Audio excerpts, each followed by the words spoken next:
Head lines آپ نے ملاحظہ کی، بلیٹن کا آغاز کریں۔ آپ کو بتائیں اسلام آباد ہائی کورٹ میں توشہ خانہ فوجداری کیس قابل سماعت ہونے کے خلاف اپیل پر فیصلہ کل جاری ہوگا۔ چیئرمین پی ٹی آئی کی کیس دوسری عدالت منتقلی درخواست پر بھی فیصلہ کل ہوگا۔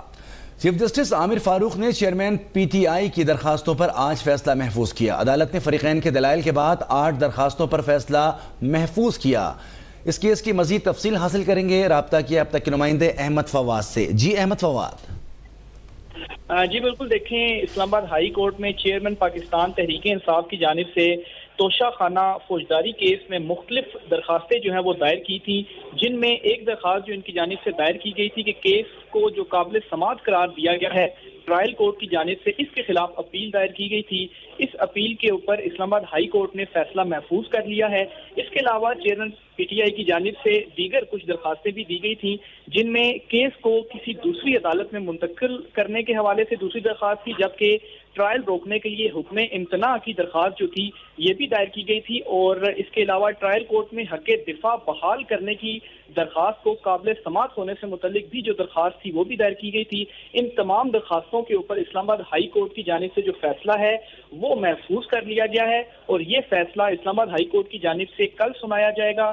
اسلام آباد ہائی کورٹ کے چیف جسٹس عامر فاروق کی جانب سے ان تمام درخواستوں کے اوپر جو سماعت ہے وہ کی گئی ہے، اور فریقین کے دلائل مکمل ہونے کے بعد ان درخواستوں پر فیصلہ محفوظ کیا گیا ہے۔ خواجہ حارث جو کہ چیئرمین پاکستان تحریک انصاف کے وکیل ہیں، ان کی جانب سے جو دلائل ہیں وہ چیئرمین پی ٹی آئی کی جانب سے دیے گئے، جبکہ الیکشن کمیشن کی جانب سے امجد پرویز جو ہے وہ عدالت کے روبرو پیش ہوئے۔ دلائل جو ہے وہ مکمل ہونے کے بعد عدالت کی جانب سے یہ فیصلہ محفوظ کیا گیا ہے، جو کل جمعے کے روز سنایا جائے گا۔ جی، توشہ خانہ فوجداری کیس قابل سماعت ہونے کے خلاف اپیل پر فیصلہ کل ہوگا۔ چیئرمین پی ٹی آئی کی کیس دوسری عدالت منتقلی درخواست پر بھی کل فیصلہ جاری ہوگا۔ ٹرائل کورٹ میں حق دفاع بحال کرنے کی درخواستیں قابل سماعت ہونے سے متعلق فیصلہ کل جاری کیا جائے گا۔ اہم خبر آپ کو دے رہے ہیں، حق دفاع بحالی کی درخواست پر سماعت کے دوران حکم امتناع کی درخواست پر بھی فیصلہ کل جاری ہوگا۔ آگے بڑھیں گے، آپ کو بتائیں کہ نواز شریف کی حکومت کو بدترین سازش کر کے ہٹایا گیا۔ ملک کی تعمیر و ترقی کے لیے مشکل فیصلے کرنا پڑتے ہیں۔ وزیر اعظم شہباز شریف نے بارہ بائی پاس منصوبے کی افتتاحی تقریب سے خطاب کرتے ہوئے کہا کہ سیاحوں کے لیے بارہ سے گزرنا محال اور ٹریفک جام ہونا معمول تھا۔ منصوبہ بہت پہلے مکمل ہونا چاہیے تھا، سازش نہ کی جاتی تو منصوبہ نواز شریف کے دور میں ہی مکمل ہو جاتا۔ سیاستدان اور اداروں مل کے چلیں گے تو ملک ترقی کرے گا۔ ایسا وبال جان بن چکا تھا عوام کے لیے، جس کے لیے میں سمجھتا ہوں کہ جتنی جلدی اور پہلے یہ منصوبہ مکمل ہوتا بہت اچھا تھا، لیکن دیر آئے درست آئے۔ آج سے 10-12 ماہ پہلے اس منصوبے کا ہم نے سوچا، تبادلہ خیال کیا، اور سی ڈی اے کو یہ کام سونپا گیا۔ یہ ٹارگٹ شاید اچیو ہو جاتا اگر یہ چیلنجز نہ آتے، لیکن بالآخر دیر آئے درست آئے، یہ منصوبہ آج مکمل ہو چکا۔ اب پورے پاکستان کے لیے، چاہے وہ گرمیوں میں، اب دیکھیے 14 اگست کی آمد ہے، اور بے پناہ ٹریفک، بے پناہ ٹورسٹ جائیں گے گلیات میں آزاد کشمیر کی طرف۔ انہوں نے اس طرف سے اب یہ جو بائی پاس بنا ہے، یہ جو روٹ بنا ہے، 5 منٹ میں آپ اس کو عبور کر کے تو آپ پہاڑوں پہ چڑھے ہوں گے۔ ہماری نواز شریف کی حکومت گئی سازش کے ذریعے، 4 سال وہ منصوبہ بند ہو گیا، اور ہوا کیا؟ 70 ارب روپیہ کل لاگت، اور 70 ارب روپیہ اور اس کے اوپر خرچ ہو گیا، اور اس قوم کا پیسہ دریا برد ہو گیا، جو کہ اسے لاکھوں یتیم بچوں اور بچوں کی تعلیم کے لیے لگ سکتا تھا۔ گزشتہ حکومت نے اسلام آباد کی ترقی کو نظر انداز کیا۔ بارہ بائی پاس شاندار منصوبہ ہے۔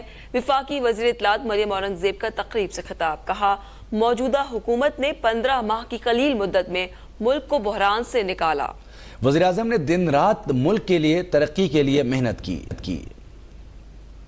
اگر یہ کام 15 ماہ میں ہو سکتا ہے تو یہ 4 سال میں کیوں نہیں ہوا؟ آپ نے پہلے 15 دن میں یہاں بلو बस चलाई, रेड बस चलाई, येलो बस चलाई, ऑरेंज बस चलाई, मेट्रो स्टार्ट की। आज इस्लामाबाद के अंदर कोई ऐसा रूट नहीं है जो रावलपिंडी, इस्लामाबाद और मरी के इलाके के साथ जुड़ता ना हो। इस्लामाबाद के हर शहरी, हर स्टूडेंट के पास, हर मजदूर के पास आज एक इज्जतदार सवारी है। तो वो स्कैफोल्डिंग जब 2018 में हमारी गवर्नमेंट जारी थी तो स्कैफोल्डिंग्स प्राइम मिनिस्टर साहब लगी हुई थी, वो आपने आकर उतारी हैं। वो उस जगह के ऊपर डंडे, मेट्रो बसेस, क्योंकि प्राइम मिनिस्टर नवाज शरीफ का ये एक विजन था कि इस्लामाबाद वहाँ तक मेट्रो बस जानी चाहिए, और उस विजन को आपने मुकम्मल किया है। आज हर रूट जो है वो एयरपोर्ट के साथ जुड़ा है, हर रूट इस्लामाबाद के हर सेक्टर के साथ जुड़ा है। रावलपिंडी से जो मेट्रो शुरू होती है, जो बस सर्विस शुरू होती है, आपने 2 हफ्ते में, तो ये काम अगर आप कर सकते हैं 14-15 माह में, तो जो आपके ऊपर तनकीद करते हैं, जो हर रोज़ बैठ के बाल्टी, कनस्तर और डब्बा लेकर अदालत के अंदर पेश होते हैं, तो वो लोग आज बाल्टी, कनस्तर और डब्बे की नज़र इसलिए हुए हैं, आपकी और आवाम की नज़रों में उनसे आंखें मिलाकर नहीं देख सकते। रहनुमा पीपल्स पार्टी खुर्शीद शाह ने दावा किया है कि कौमी असम्बली 9 अगस्त को तहलील कर दी जाएगी। आम इंतखाबात में ताखीर की कोई गुंजाइश नहीं। एक बार इंतखाबात मुलतवी हुए तो फिर कब होंगे कुछ नहीं कहा जा सकता। बरतानवी उर्दू वेबसाइट को इंटरव्यू में उन्होंने कहा, हम दूध के जले हुए हैं, छाछ को भी फूंकते हैं। निगरां वजीर आजम के लिए हमारी कमेटी ने 5 नाम फाइनल कर लिए हैं। किसी भी रुकन कौमी असम्बली, सेनेटर, विफाकी वज़रा को निगरां वजीर आजम नहीं बनना चाहिए, क्योंकि हमारा जो ऑब्जेक्टिव था वो यही था कि असम्बली अपना वक्त पूरा करें, और वो वक्त पूरा कर रही है। ये खुशी की बात है हम जैसे डेमोक्रेटिक लोगों के लिए। दूसरा, डेट जो है वो तय हो चुका है, 9 तारीख को डिसाल होगा, और 2-4 दिन पड़े हैं अभी। मैं बीइंग अ पॉलिटिशियन, जिन लोगों ने हफ्ते की भी बात सुनी है, 3 महीने की भी देखी है, और active chief of the army staff को चीफ एग्जीक्यूटिव बनते भी देखा है, कॉन्स्टिट्यूशन में अमेंडमेंट बनते देखा है। हम हैं दूध के जले हुए, तो छाछ को भी फूंक के दे रहे हैं। एक मरतबा पोस्ट पर कुछ नहीं कर सकते, कुछ नहीं कह सकते। सुप्रीम कोर्ट ने सिविलियंस के मिलिट्री कोर्ट्स पे ट्रायल के खिलाफ दरख्वास्तों पर समाल गैर मुय्यना मुद्दत के लिए मुलतवी कर दी। अदालत का सिविलियंस को सहूलियात देने का हुक्म बरकरार रहेगा। एतजाज एहसन की official secret act bill 1000 notice के लिए इस्तदा पर चीफ जस्टिस ने रिमार्क्स दिए कि लार्जर बेंच का फैसला है, अकेला चीफ जस्टिस अस खुद नोटिस नहीं ले सकता।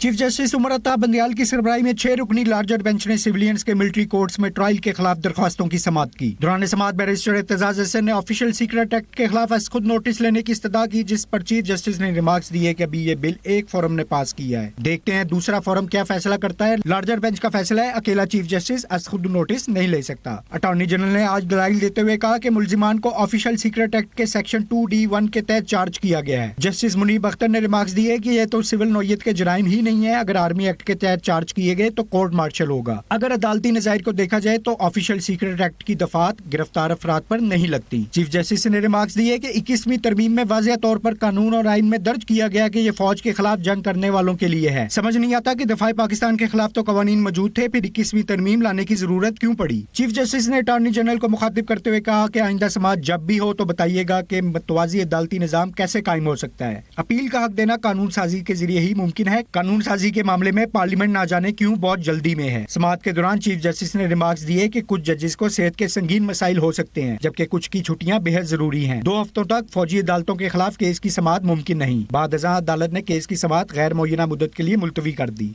वज़ीर-ए-आज़म शहबाज शरीफ ने इस्लामाबाद में बारहकहू बाईपास और डिजिटल यूथ हब पोर्टल का इफ्तिताह कर दिया। इफ्तिताही तकरीब से खिताब में वज़ीर-ए-आज़म ने कहा कि आवाम की फलाह का अजीम मकसद सामने हो तो अल्लाह ताला भी मदद करते हैं। बाईपास मंसूबा 9 माह की कलील मुद्दत में मुकम्मल हुआ है और इसकी तकमील से मरी, आजाद कश्मीर और मुल्हिका इलाकों को बड़ी सहूलत मुयस्सर आएगी। इफ्तिताही तकरीब से खिताब करते हुए वजीर आज़म शहबाज शरीफ ने कहा कि 12 मंसूबा बहुत पहले मुकम्मल होना चाहिए था। साजिश ना की जाती तो ये मंसूबा मोहम्मद नवाज शरीफ के दौर में मुकम्मल होता। 12 मंसूबा 6 अरब 25 करोड़ रुपए की लागत से मुकम्मल हुआ है। मंसूबे की इफ्तिताही तकरीब से वफाकी वजीर इत्तलात मरियम औरंगजेब, मुस्लिम लीग नून के रहनुमाओं तारिक फजल चौधरी, हनीफ अब्बासी और चेयरमैन CDA नूरुल अमीन ने भी खिताब किया। ऐसा वबाल जान बन चुका था आवाम के लिए, जिसके लिए मैं समझता हूँ कि जितनी जल्दी और पहले मजीद खबरें भी बुलेटिन का हिस्सा बनाएंगे, लेकिन एक ब्रेक के बाद। देखते रहिए अब तक। अभी सब्सक्राइब करें ताकि कोई खबर रह न जाए।